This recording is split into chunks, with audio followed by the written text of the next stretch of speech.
Halleluja.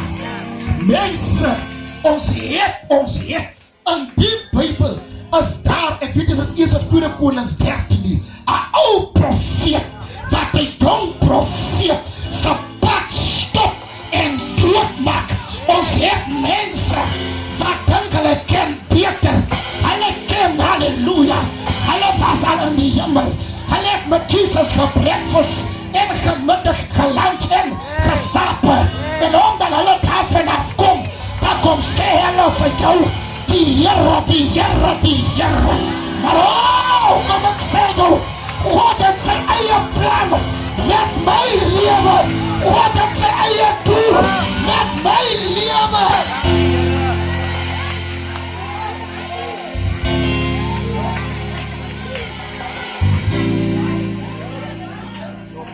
Ek meen maar net die baas.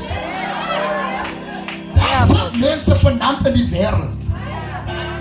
Ter wille. Amen. Van hulle, nee, die ding sal nie werk. Nee, los man hy. Nee, hy sal het nie. Nee, is net een nee. Op een nee. Een keer op een keer. Moet jy die meester lastig val. Mense, ek sê vir u, ek was een keer, ek sal het maak. Amen.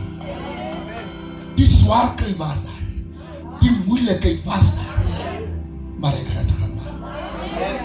Want die plan van God, een ding wat ons moet leer, Jesus het hier one size fits all van almal.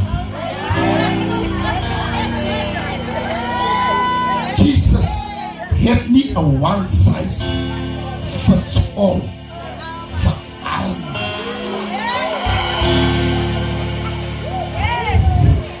Ek is bang om vir iemand iets van die Here te sê. Amen. Want ek weet nie wat is God se plan met die persoon.